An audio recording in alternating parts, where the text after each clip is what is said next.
Because back then, standing in her kitchen with the smell of baked cornbread filling the air, I believed her. I truly believed that hug meant acceptance, maybe even love. I believed she cared about me, about my marriage, about my children. I didn't know she was watching every move I made. I didn't know she already had a plan.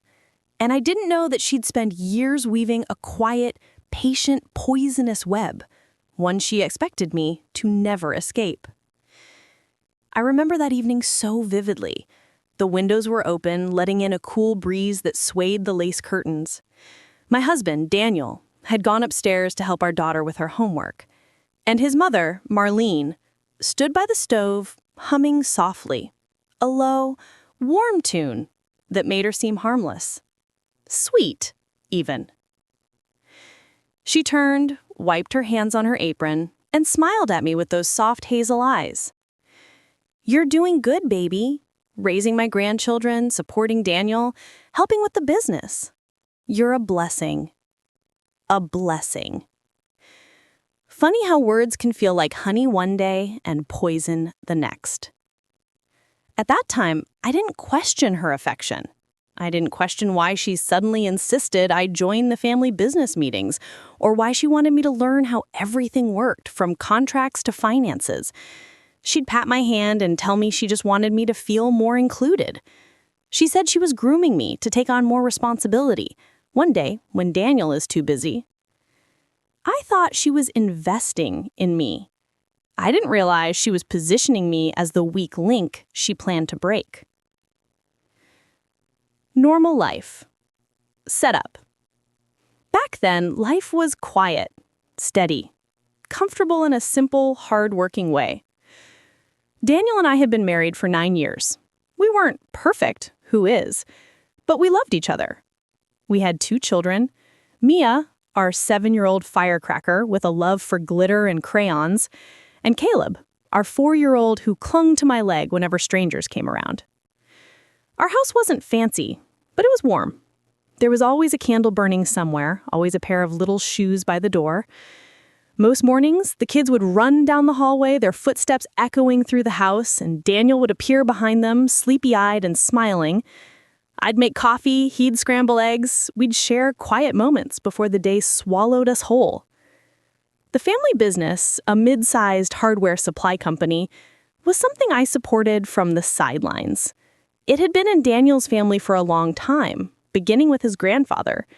Daniel and his older brother Michael were both heavily involved, but truthfully, it was Marlene who ran most things behind the scenes. The woman had an eye for detail and a mind sharp as a razor. I admired her for that. And in those early years, she played the part of doting mother-in-law beautifully.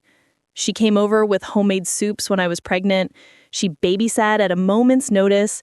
She taught me family recipes and told me stories about Daniel as a child, how he cried on his first day of school, how he once tried to bake a cake and set the kitchen towel on fire. Sometimes she'd hold my hand for no reason at all. "You're the daughter I prayed for," she'd say.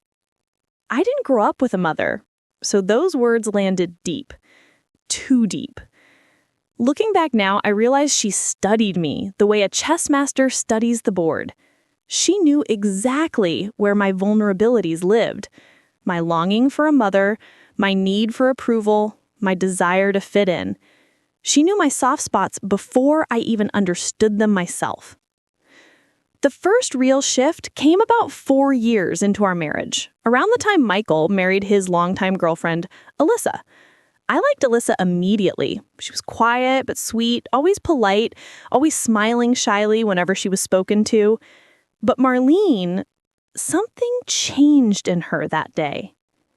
It was the first time I saw a flicker of something cold behind her smile.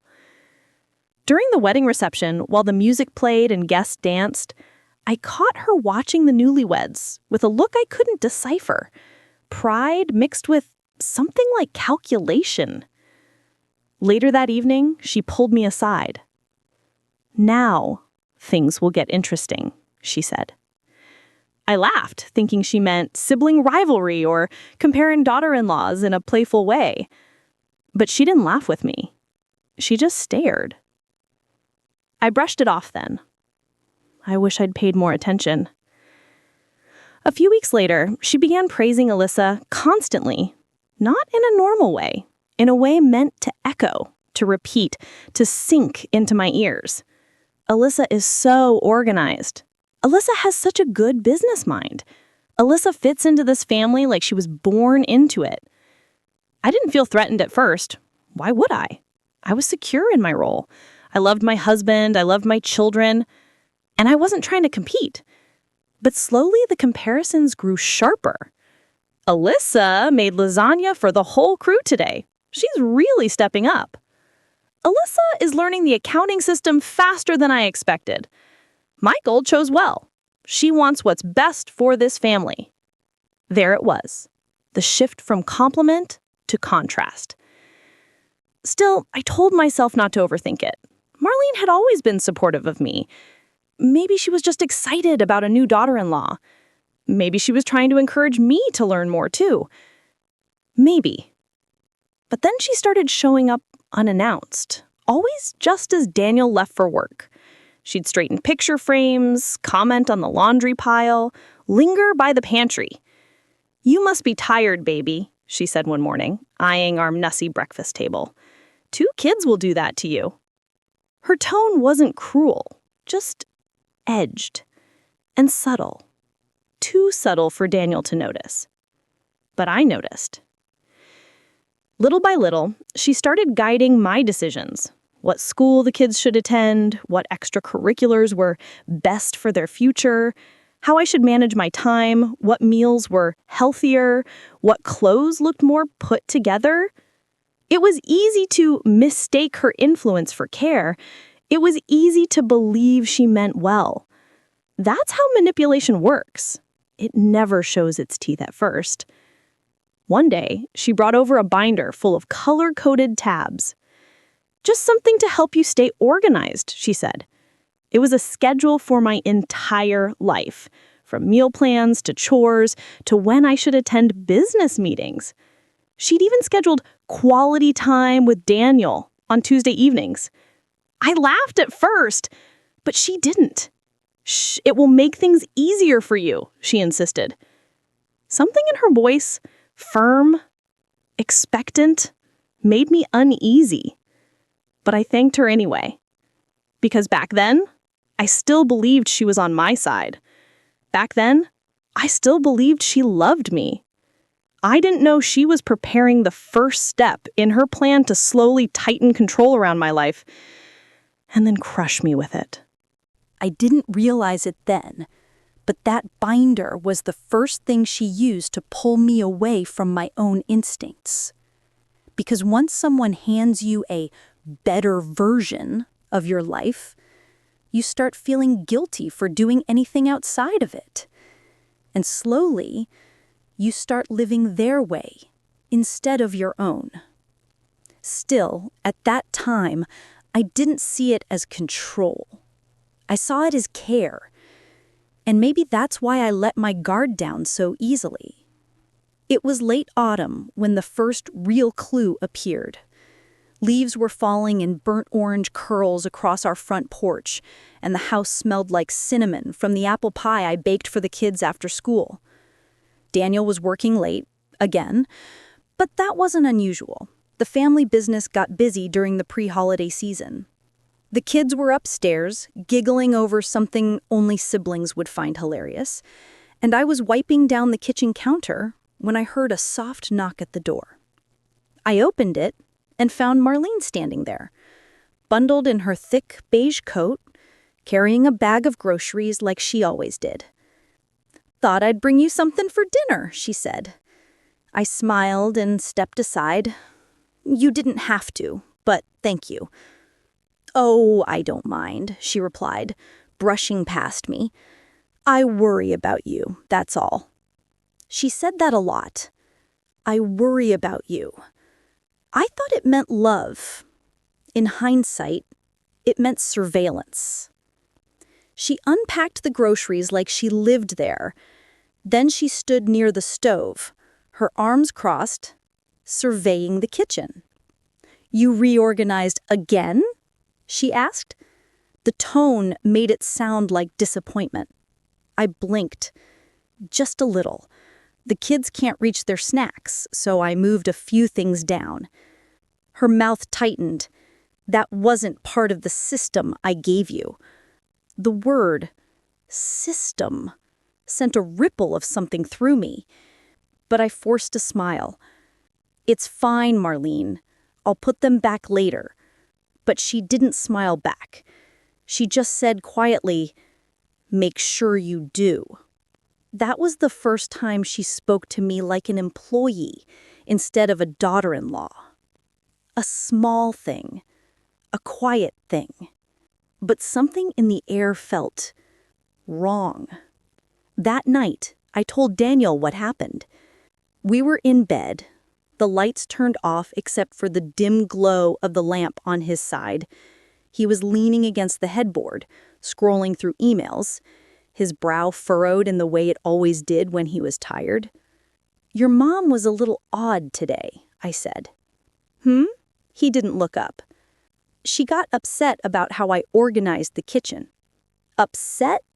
Or did she just make a comment? "Daniel, she practically demanded I put everything back exactly how she had it." He chuckled lightly. "Babe, you're reading too much into it. That's how she is. You know, Mom, she likes things neat. It's just her way." But it felt like controlling. He shrugged. "She's trying to help. Don't take it personally." And that was where he dismissed it. The first of many dismissals to come. I didn't argue. It wasn't worth it. But deep down, something settled in my chest. A seed of doubt. A whisper that something wasn't quite right. Over the next few weeks, subtle things started happening. Whenever Marlene visited, she'd ask questions that seemed harmless on the surface, but strange underneath. "Did Daniel seem stressed last night? Are you not arguing, are you? Has he been coming home late often? How are the kids behaving with you?" She asked these questions casually, but I noticed something. If my answers weren't dramatic, she pushed. If I said, "We're fine," she'd reply, "You're sure?" If I said, "The kids are good," she'd say, "They didn't seem fine the other day." It always left me wondering whether she saw something I didn't, or whether she was planting the idea in the first place. Most days I brushed it off as worry. But some days the hairs on the back of my neck would rise, for no reason at all. Then came the real crack. Small, but unmistakable. One afternoon, I went to pick up Mia from school early because she had a dentist appointment. As I walked toward her classroom, I heard her little voice from inside. "My grandma says Mommy forgets things. She says Mommy always needs help." I stopped. Not just physically, mentally, emotionally, completely. I froze outside the door, my hand slowly lowering from the frame. Another child asked, "Why does she say that?" Mia answered in the innocent, matter-of-fact tone only children use. "My grandma says Mommy gets confused a lot, and she needs extra help so Daddy doesn't get tired." Confused. Needs help. Doesn't want Daddy to get tired. A slow, icy dread crept up my spine. Why would she say that? Where would she even get those words? And why would Marlene tell my 7-year-old something like that? I took a breath, forced myself into the room with a smile, and collected Mia without asking questions. But inside, my heart was pounding, not with anger, not yet, but with something else. Fear. A fear I couldn't name at the time. That evening, while brushing her hair, I asked gently, "Sweetheart, What did Grandma mean about Mommy being confused? She shrugged. She said you're tired a lot. She said you don't know how to run a house sometimes, so she helps you so Daddy doesn't get frustrated. My chest tightened. Did she say that exactly? She nodded. She said Daddy works too hard and you need to try harder. I felt something splinter inside me. A fine hairline crack, but deep. Because in that moment, I understood something. That wasn't concern. That wasn't love. That wasn't grandmotherly guidance. It was a narrative, a story, one she was feeding to a child. I didn't confront Marlene, not then, because as much as that moment hurt, it wasn't proof. It was only a whisper of something wrong. But whispers have a way of growing louder. And over the next few months, more clues followed. Every time I made a decision, she questioned it. Every time something went wrong, she subtly implied I was to blame. Every time Daniel and I disagreed, she appeared, almost magically, with sympathy for him and advice for me. Little seeds, planted quietly, consistently. Soon, even I started doubting myself. Was I tired? Was I overwhelmed? Was I too sensitive? Her voice became the background hum of my daily life, guiding, questioning, correcting. She spoke like a mother, but watched me like a rival. Still, I wasn't prepared for the moment I realized she wasn't just influencing my life. She was arranging it, piece by piece, day by day, until one morning I discovered something that made the hair on my arms stand up, and I knew, with chilling clarity, my mother-in-law wasn't trying to help me. It started with something stupid. Or at least, I thought it was stupid. The kind of thing you brush off because you don't want to seem paranoid. But paranoia only looks irrational until the truth catches up to it. It was a Tuesday morning in early January. The house was still quiet, frost glistening on the windows, the kids eating cereal in sleepy silence. Daniel had left before sunrise for a meeting, and I was packing lunches at the kitchen island. That was when I opened the pantry and froze. Everything, every shelf I had reorganized, every item I'd moved after the last time Marlene corrected me, had been changed back. Cans lined up in military rows, snacks alphabetized, baking items grouped in the odd configuration she preferred. Not mine. Hers. I blinked. There was no way I had done it. I hadn't touched that pantry in days. The kids never went inside except to grab a packet of fruit gummies. Daniel didn't organize anything unless it involved power tools. And yet, it was exactly how she arranged it months before, the first time she gave me that binder. My stomach tightened. "Kids," I called, keeping my voice steady. "Did either of you move things around in here?" Two confused faces peeked around the corner. "No," Mia said.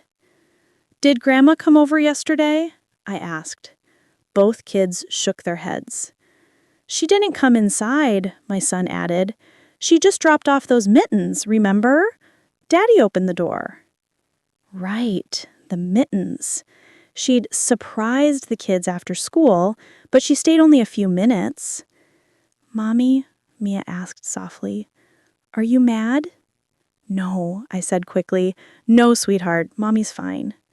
Fine felt like the wrong size word, too small for the way my chest was tightening.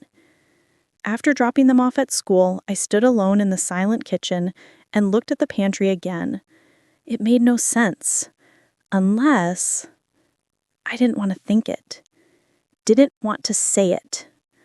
Unless she'd been inside the house when I wasn't home.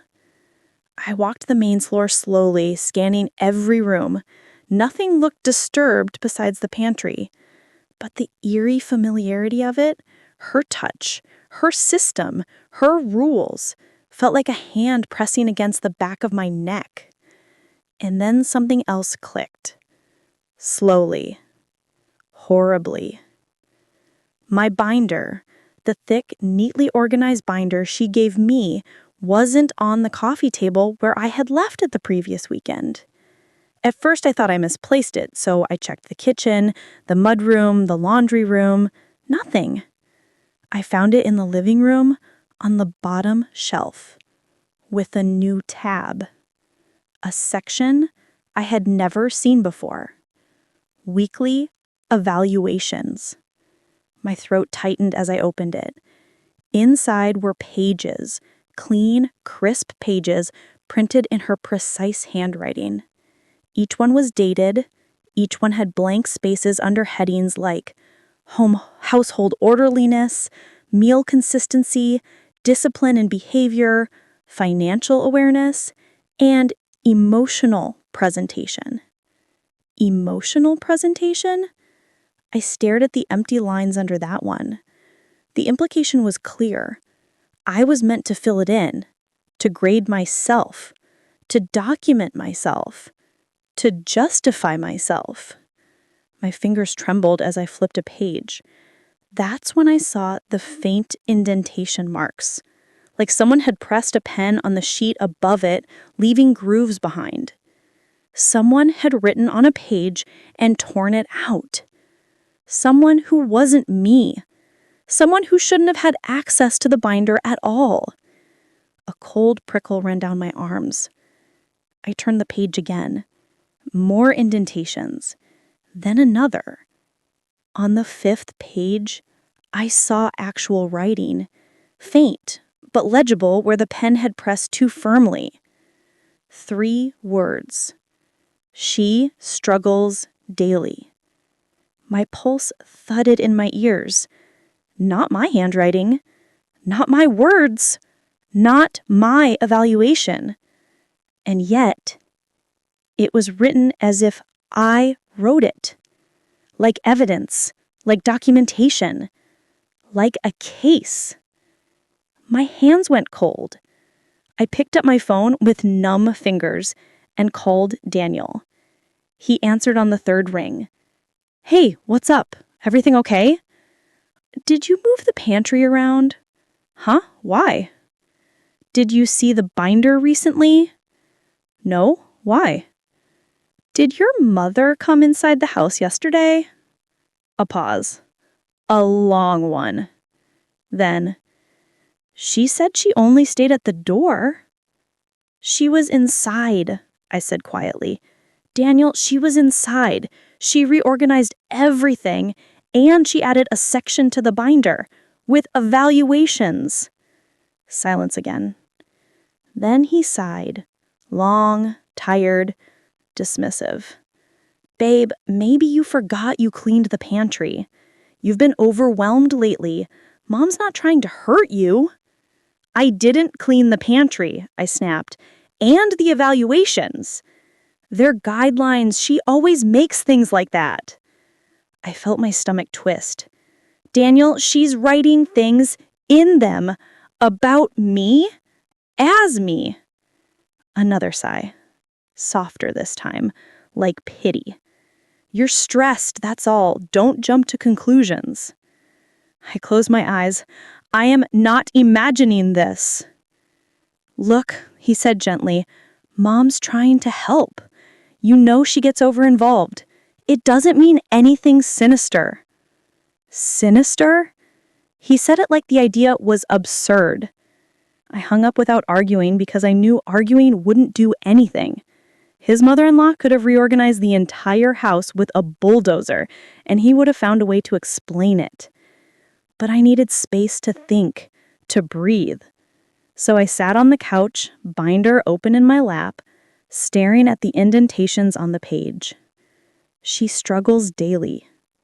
Who had she shown that to? Why write it at all? Why remove the page afterward? Unless she didn't want me to find the page.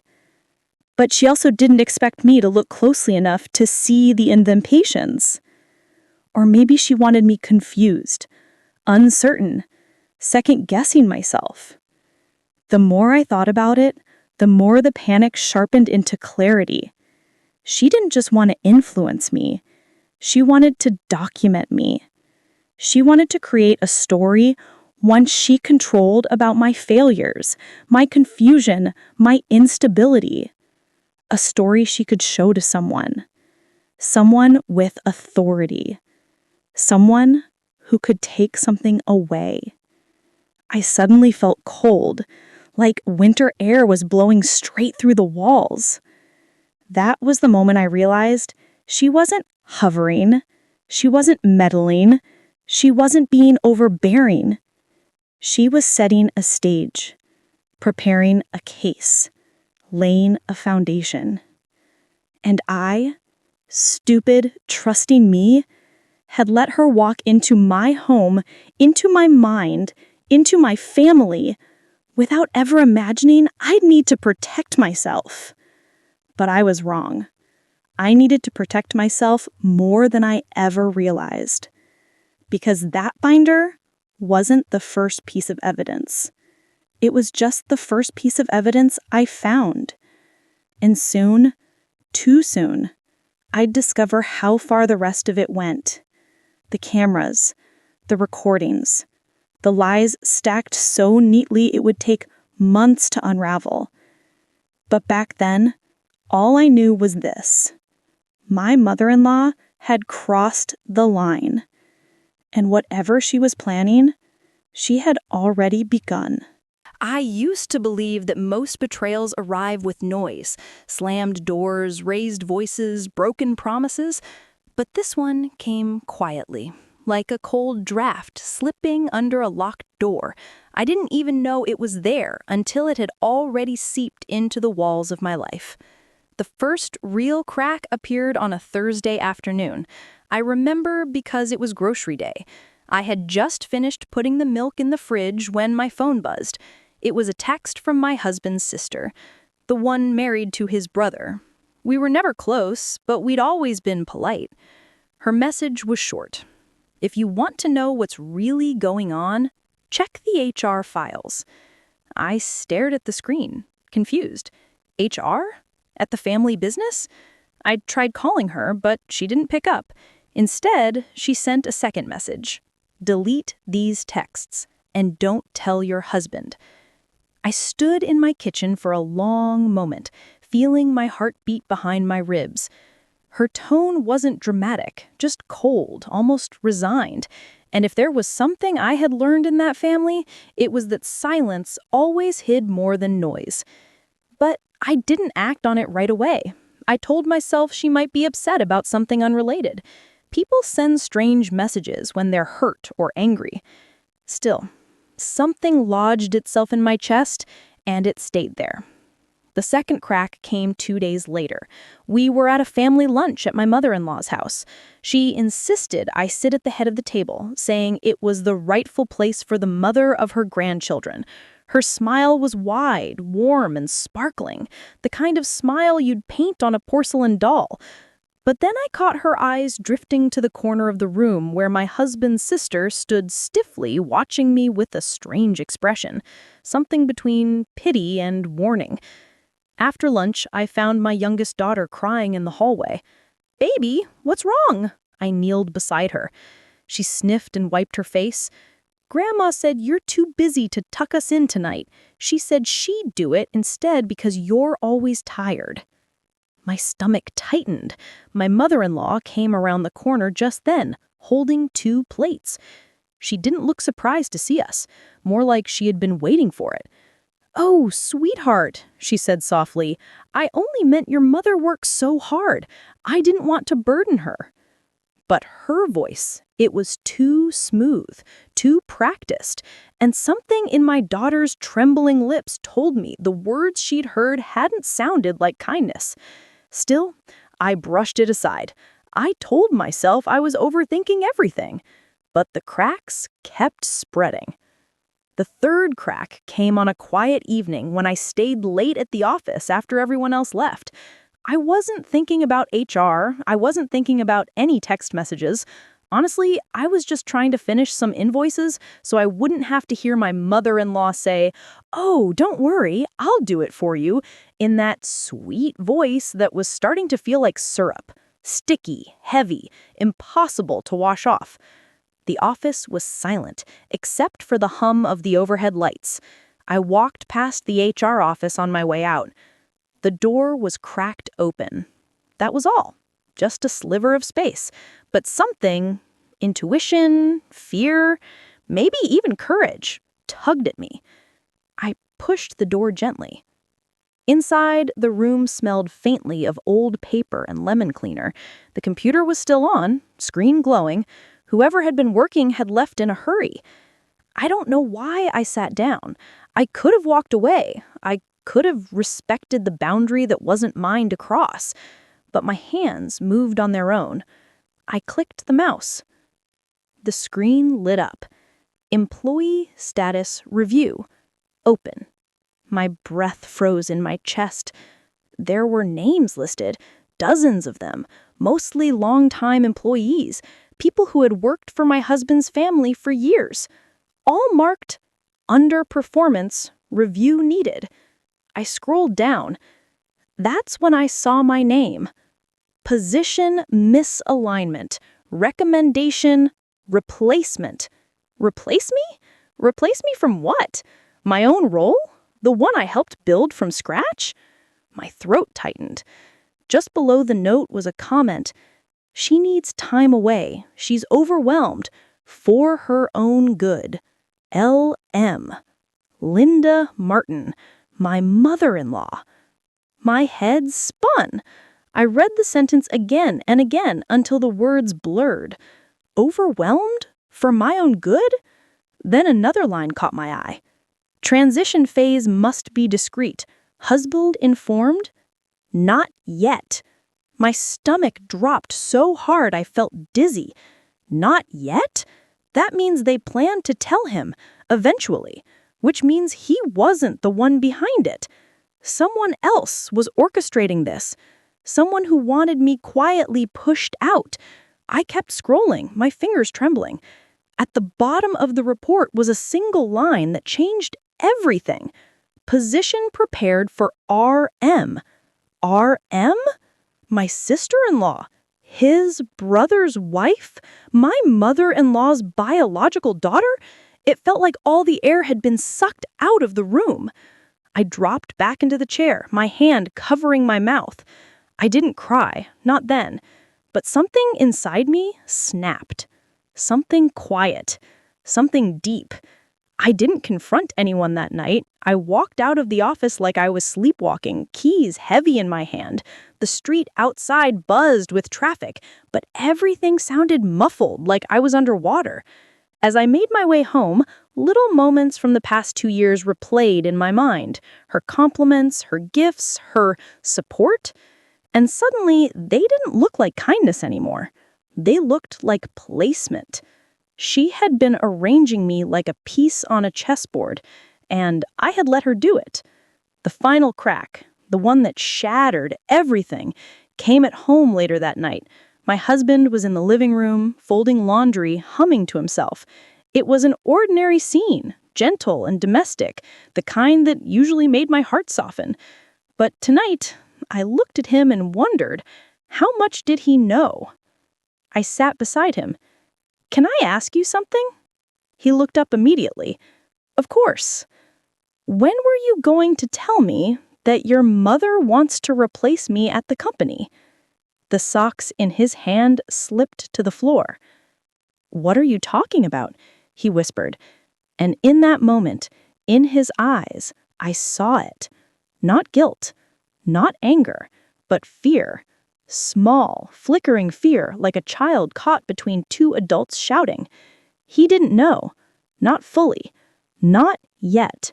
And that was when the betrayal finally settled into my bones. Not sharp, but cold and steady. Because this wasn't just my mother-in-law's strategy. It was her pattern.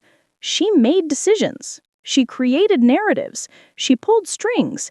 And she wrapped her sons inside those strings until they couldn't even see they were being moved.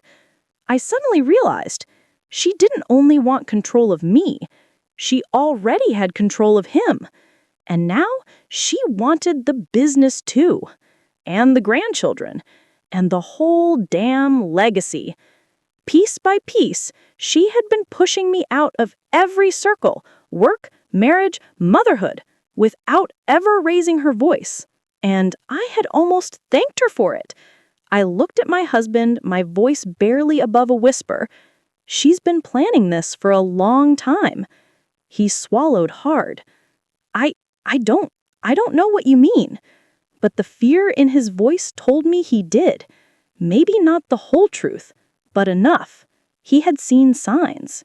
He had heard conversations, and he had chosen not to tell me because his mother had taught him to stay quiet. And that silence, that shared silence, was the deepest betrayal of all. I didn't raise my voice. I didn't accuse him. I just sat there, staring at the laundry between us. And that was when he whispered something that made my stomach twist. Maybe she's just trying to help. Help! I closed my eyes, and when I opened them again, the world looked different. The cracks weren't cracks anymore. They were the full picture. And now I could see exactly what she had been building and exactly where she wanted me to disappear. I lay beside my husband, listening to the rhythm of his breathing, steady and innocent, like a boy who truly believed he was caught between love and duty. The room was dark, except for the soft glow of the hallway light slipping under our door, a thin, pale line stretching across the carpet like a quiet boundary neither of us knew how to cross. I stared at that line for a long time. I kept seeing those HR notes in my mind. Position misalignment. Recommendation replacement. It's for her own good. My own good. People only say that when they're doing something they know you'd never agree to. Around 3 a.m, I slipped out of bed. I walked to the kitchen, made a cup of tea, and sat there in the silence. The steam curled up toward my face, warm and soft, but I felt nothing. Not fear, not sadness, just something steady, something new, resolve. For months, maybe even years, I had been reacting to her, adjusting, accommodating, softening myself so her words wouldn't bruise, shrinking myself so her ambitions would have room. But that night, I realized something important. If someone is quietly dismantling your life piece by piece, they're counting on you to stay quiet too. And I'd been quiet long enough. The next morning, I woke up before sunrise. I moved through the house with a clarity I hadn't felt in a long time. My husband watched me from the doorway as I packed my laptop bag. He whispered, "Where are you going?" I said, "Work." He said, "It's Saturday." I said, "I know." He stared at me, fear flickering across his expression again. He blurted out, "I didn't tell her anything. I swear I didn't." I paused, hand on the zipper of my bag. I said gently, "You didn't have to. She tells herself whatever she needs to believe." He opened his mouth to speak, but no words came, and for once, I didn't fill the silence for him. I kissed our children goodbye. They hugged me tightly, and I held on to them for an extra beat.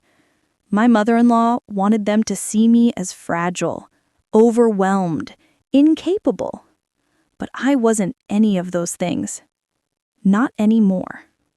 When I arrived at the office, the parking lot was almost empty. The sky was a watercolor wash of gray-blue, and the morning air smelled faintly of dew and old asphalt. I walked straight to my department's workspace. And then I took out my phone and dialed HR. The head of HR, a woman named Carla, answered on the second ring, sounding startled to hear from me on a weekend. "Carla," I said, calm but firm, "I need to talk to you, privately." We met in a small conference room on the third floor.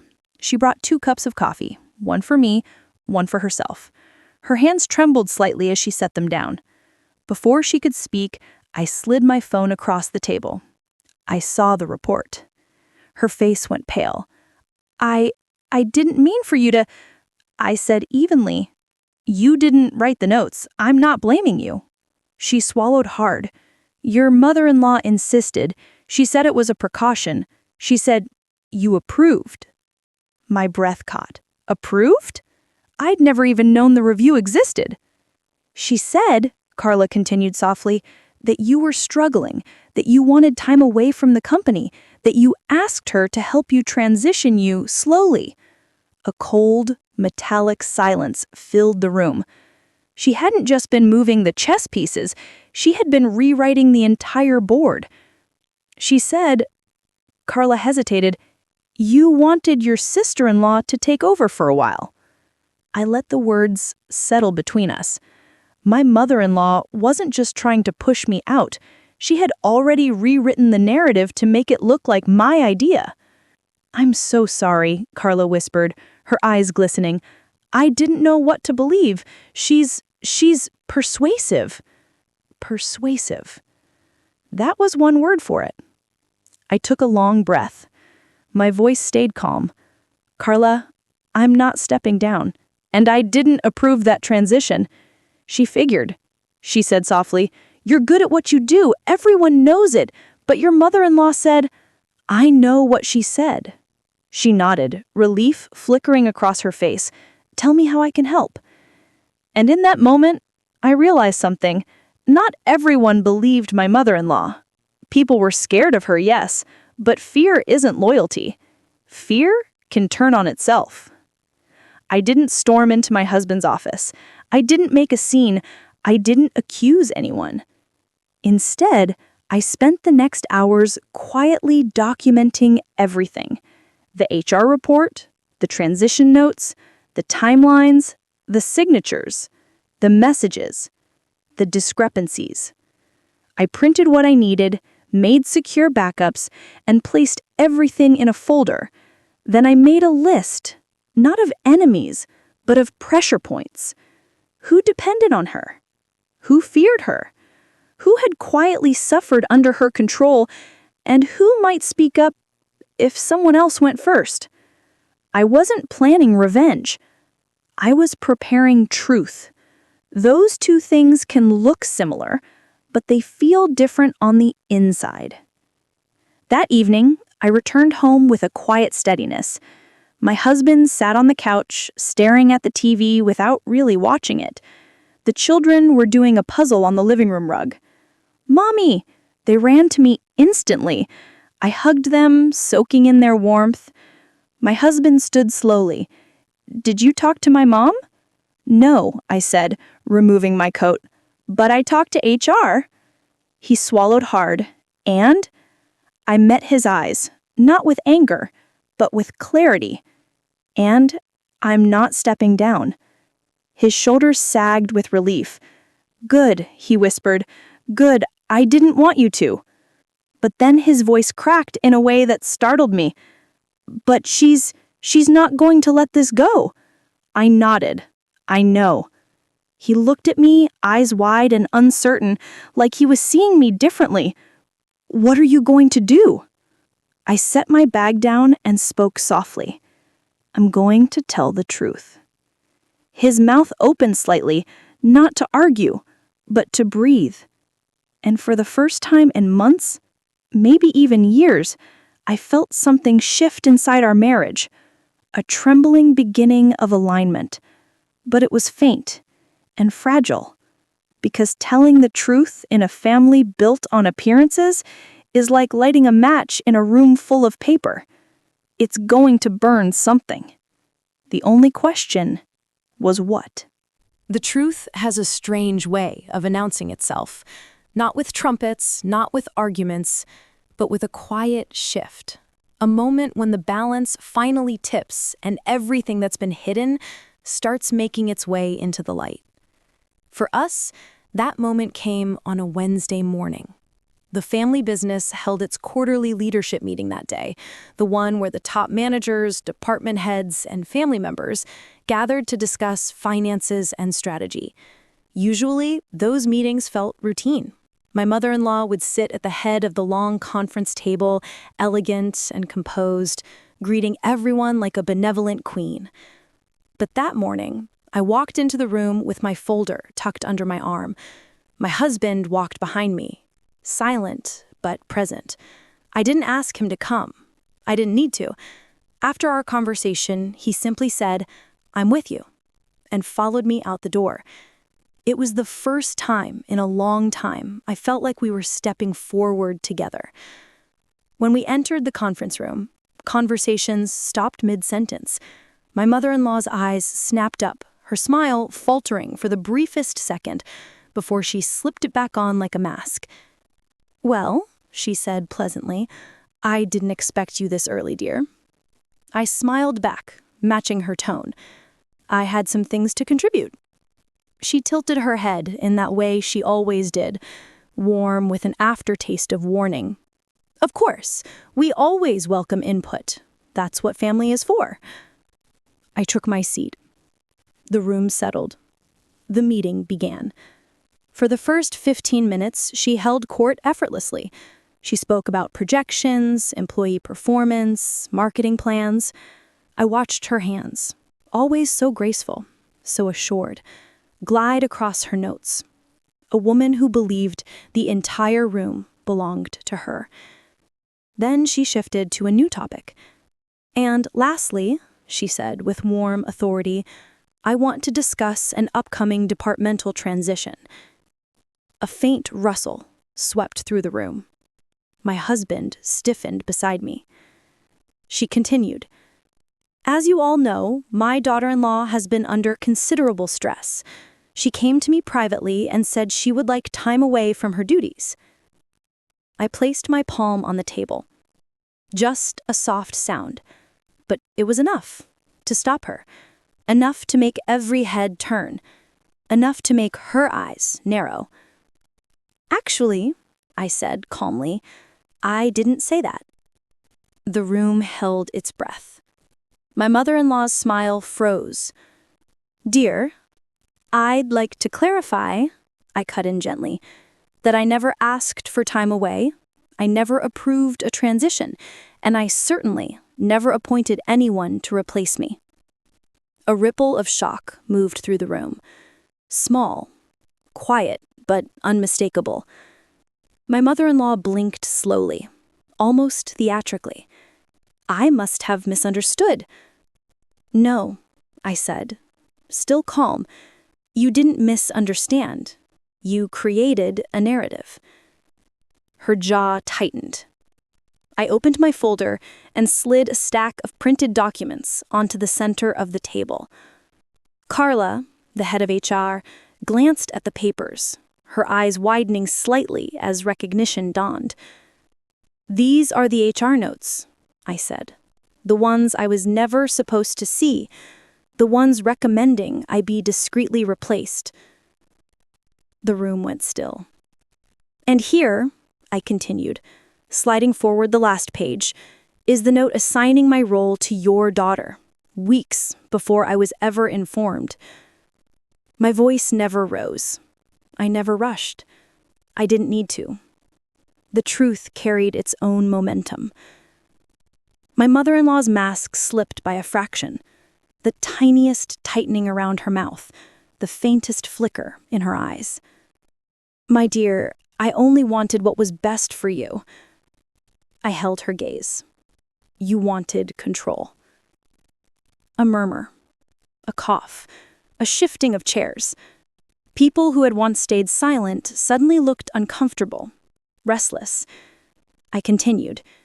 You've been telling the staff that I'm overwhelmed, that I'm stepping down. You told my children I'm too tired to tuck them in. You isolated me from decisions I helped build. A pause. And you did it all while calling me your daughter. Her lips parted, but no words came. And then the moment changed. Carla cleared her throat softly. Mrs. Martin, you asked us not to mention the review. You said she approved the transition privately. Eyes turned toward her, then back to my mother-in-law. A small crack appeared in her composure. No, she said sharply. That's not... I never... My husband spoke. For once, he didn't hesitate. Mom, you told me she was overwhelmed too. You made it sound like she wanted to step back. Silence fell like a curtain. And in that silence, something unspoken became clear to the entire room. This wasn't a misunderstanding. This wasn't confusion. This was design. A slow, deliberate design. My mother-in-law straightened, smoothing the front of her blouse with hands that suddenly trembled. You are all misinterpreting my intentions, she said, forcing calm into her voice. Everything I did was for the good of the company, for the family. I looked at her gently. You used family as your shield while you took away my voice. A soft gasp from someone at the far end of the table. My mother-in-law's face hardened. Not anger exactly, but exposure. Like a spotlight had been turned on and she wasn't used to standing in it. Then the COO, a man who had worked with the family for decades, cleared his throat carefully. With all due respect, he said, a transition of this magnitude should involve transparency, not secrecy. His words carried weight, more weight than mine, more weight than hers. For the first time, I saw fear in her eyes. Real fear. The fear of losing the one thing she cherished most: control. When the meeting ended, no one rushed to her side. No one asked for clarification. No one defended her. People lingered near me, instead. Quiet nods, a hand on my shoulder. A murmured, "Good for you." My husband stayed close. His expression a mix of shock, regret, and awakening. My mother-in-law walked out of the room without saying a word. Her heels clicked sharply across the floor, a brittle staccato rhythm echoing down the hallway. Not graceful, not poised, just exposed. That was the moment I realized. Truth didn't destroy her. It simply revealed her. And sometimes, revelation is the greatest consequence of all. The days after the meeting were quiet, almost eerily so. No confrontations, no shouting, no dramatic letters. Just a slow recalibration of life, the subtle rearrangement of the pieces that had been knocked over by someone else's ambition. I returned to my office, sat at my desk, and looked at the binder that had once felt like a chain. I didn't throw it away. I didn't shred it in anger. I simply set it aside, like a relic of the past, a reminder of what had almost been taken from me, and of the strength I had discovered along the way. My husband stayed by my side, not in the way he had before, hesitant and unsure, but in a quiet, supportive way that required no words. He finally understood that loyalty is action, not intention, that love isn't measured by silence, but by protection, advocacy, and honesty. The children, too, seemed to sense the shift. Mia and my son still teased and laughed, but there was a new warmth when they clung to me at night. They no longer repeated the small seeds of doubt planted by Marlene. I realized that even the youngest hearts could sense sincerity and courage. As for my mother-in-law, she retreated into a world of careful observation. No more unsolicited visits, no more whispered suggestions to the kids, no more helpful interference. I didn't gloat. I didn't seek revenge. Because the truth, once spoken and seen, is a more lasting justice than any act of retaliation. The family business stabilized. HR worked closely with me to ensure all processes were transparent. Colleagues, once wary, returned to a rhythm of trust. And while my mother-in-law remained in the background, her plans for quiet manipulation had lost their power. She could no longer dictate the story. And me? I realized something profound. I had been living half my life in someone else's shadow, bending myself to their expectations. But now I had reclaimed my own light. The fear, doubt, and exhaustion that had weighed on me for years slowly lifted, replaced with clarity and purpose. There were moments when I caught myself looking at the binder, imagining the notes she had written about me. I didn't feel anger anymore. I felt a strange gratitude. Because without her schemes, I might never have seen the extent of my own resilience. I might never have understood that my voice mattered, in my marriage, in my work, and in my own life. I began small rituals to remind myself of that strength. Early morning walks with the children, journaling my thoughts without worrying about approval, cooking dinners the way I wanted, rather than the way anyone else dictated. Each act, no matter how simple, felt like reclaiming a piece of myself. Months later, at another quarterly meeting, my mother-in-law attended but remained silent. She didn't make a single suggestion. She didn't rearrange the furniture. She simply sat, observing the room as the decisions were made, powerless to influence the outcome. I caught her eye briefly. There was no hostility, no triumph, only recognition. Recognition that I was no longer the pawn in her carefully orchestrated game. I smiled, not mockingly, not cruelly, just calmly, with the quiet satisfaction of someone who had survived and in surviving had grown stronger. Life didn't return to what it had been before her schemes. It returned to something better. I spoke to my husband openly about every fear, every suspicion, every doubt I had carried for months, and in that openness, our marriage healed in ways I hadn't imagined possible. We started making decisions together, small ones at first, and then bigger ones, with trust, honesty, and mutual respect guiding us.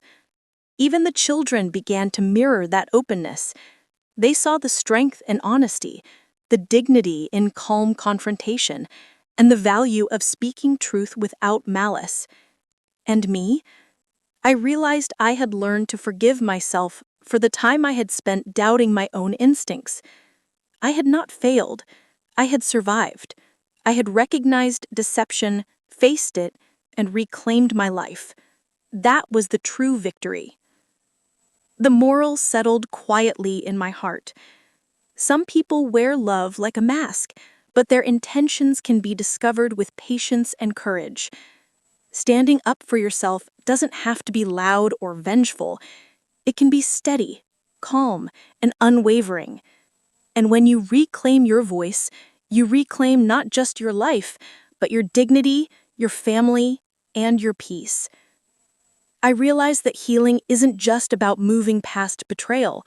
It's about embracing your own strength, nurturing what matters most, and letting go of the fear that someone else can define your worth. I still see her sometimes, my mother-in-law, poised and composed, the image of grace she always projected, and I nod to her quietly, because I no longer need to fight to be seen. I am visible. I am strong. I am here. And that is enough. I've shared this story not because I wanted sympathy or to shame anyone. I've shared it because so many of us live quietly under the shadow of someone else's control, someone who masks ambition with love, kindness, or concern. There were days I doubted myself, wondered if I was overreacting, if I had imagined the manipulation.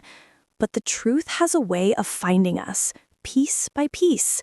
And when it does, it asks something of us. Courage. The courage to see clearly, to speak openly, and to reclaim what is rightfully ours.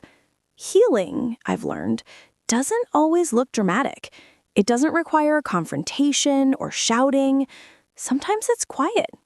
It's steady. It's a gentle reclaiming of your own life, of your own voice, of your own dignity.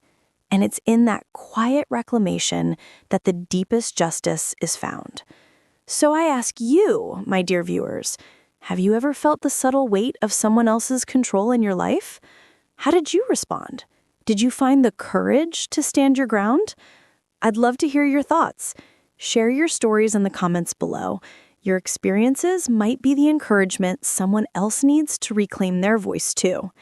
And if you found a piece of yourself in my story today, consider subscribing for more real-life, emotional storytelling, because sometimes hearing another person's journey is the first step in starting your own.